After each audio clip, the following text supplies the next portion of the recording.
Hello everyone, hope you're doing well. Hope you've had a good week. I hope you'll have a wonderful Shabbos. We daven that the week ahead should be a good week, a week of divine blessing and protection for the entire Jewish people, especially everyone living in Israel, especially so those who may be in harm's way, fighting and serving on behalf of the entire Jewish people.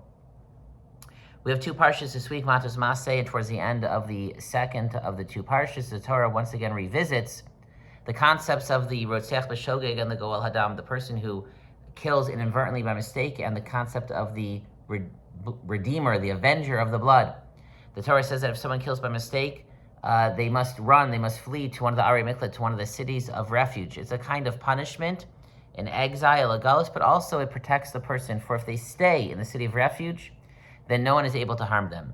However, if they don't go there, or if they go to the city and leave, then the Goel Hadam, the Avenger of the blood, the close relative of the victim, the accidental victim, has the right, is allowed to kill the killer in response. And therefore the killer, the one who killed by mistake, must go to the Yer Miklat and must stay there. How long must he stay there? The Torah says it is not forever, nor is it a set number of years, but rather the Torah says explicitly, V'yashav ba ad mos ha-Kohen HaGadol. The person must stay there, must live there until the Kohen Gadol, the serving high priest, dies. At that point, he can leave, he can go back to his hometown, he can go back to his family in regular life, and then he's protected by law. No one can harm him, the Goel Hadam, nor anyone else. But until that time, he must stay in the Yer Miklat. The Torah says this explicitly, but does not give any reason or explanation of why both this punishment, that he can't be at home, and this period that the Goel Hadam has the right to kill if he leaves the Yer Miklat, why is that tied to the length of life, to the passing of the Kohen Gadol, of the high priest? The Gemara itself asks this question, and the Gemara explains that even though the one who killed by mistake, it was not out of their control, there was a certain amount of negligence, even though they bear the primary responsibility, even if it was not on purpose, but still, on some level spiritually, the Kohen Gadol bears some guilt. Why?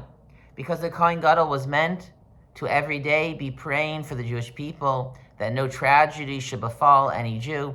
And if the Kohen Gadol was really, this is what the Gemara says, praying on the proper level, if he himself was on the proper spiritual level, if he was inspiring the Jewish people, if he was lifting the merit of the entire Jewish people, then such a tragedy of someone being killed by mistake would not have occurred. And therefore, he bears some amount of responsibility, and therefore when he dies, there is an atonement for that, and the Rotzeach B'Shogeg, the one who killed by mistake, may leave the Yer Miklat and go back home. That is the explanation of the Gemara. Interestingly, the Rambam in Mor Nevuchim provides a different explanation, one that is more natural and rational. And the Rambam explains that although the Torah understood, especially at that time, that there was a natural impulse of the Goel Hadam, of the family of the victim, to avenge the blood, even if the killing was by mistake, but the Torah wished to end that cycle of violence and bloodshed. And therefore the Torah said that the Rotzeach, the killer, goes to the Yer Miklat, the city of refuge, and stays there, and he is safe and no one can harm him. And the Rambam explains that the Torah felt it was necessary to wait long enough for the anger, for the drive of vengeance to dissipate from the family of the victim, and only then to allow the killer to return. And so the Rambam explains that when the Kohen Gadol would die, when the high priest would die, he was the symbol of righteousness. He was the leader of the nation. People would have had adored and revered him. And when the Kohen Gadol would die, it would have been a national tragedy. It would be a period of mourning of the entire people. There would be eulogies in every single city. There would be great processions, and everyone would feel that loss. And the Rambam explains when there would be such a national loss, one, the family of the victim, in the shared loss and tragedy and shattering of the passing of the Kohen Gadol, they would somehow be able to let go of the anger, hatred, drive for vengeance that they felt because of their loss. And two, when there is a national tragedy, the people come together what beforehand divided people, conflicts, tensions, all of that kinds of melts away, and a natural unity comes forward. Again, when we all share the same tragedy, the same mourning, the same loss.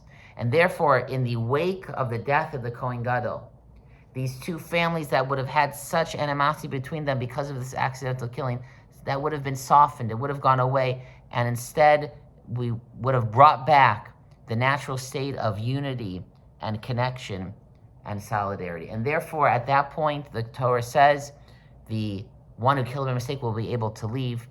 The Goel Hadam, the family of the victim, will be able to accept and forgive, and people can return to their natural, their original, their home, and we don't have to worry about fighting or any future bloodshed.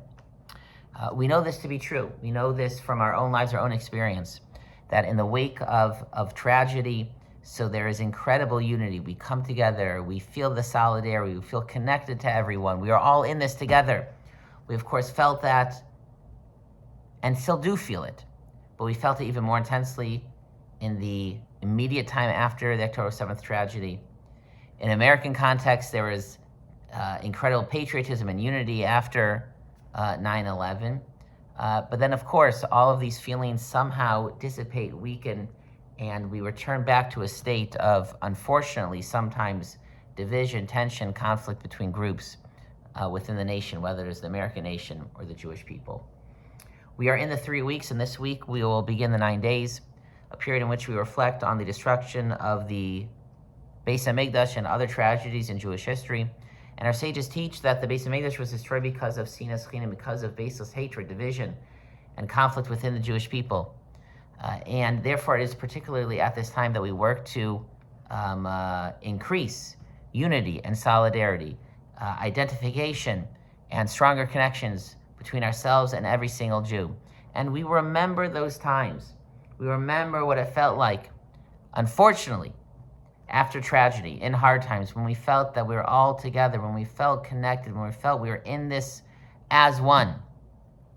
And we, during this time, 3 weeks, 9 days leading up to Tisha B'Av, we try to rekindle those feelings. We try to, as much as we can, remember what that felt like and hold on to those feelings, to feel connected to every Jew, to feel that we are in this together. And we want to tell Hashem, there is no need for any future tragedy or challenge to bring us together, because we will become unified by ourselves. And so during this time especially, we should try to let old grudges or old jealousies or old reasons of hatred, we should try to weaken their hold on us. We should try to let them evaporate. We should try to strengthen our sense of solidarity and connection and unity and identification, that we are one people. We love every Jew. We are connected to every Jew. And that increased achdus should be a merit for the entire Jewish people, for ourselves, for our families, our community, the entire Jewish people. And we should merit the complete redemption speedily and in our days. Good Shabbos, everyone, and Shabbat Shalom.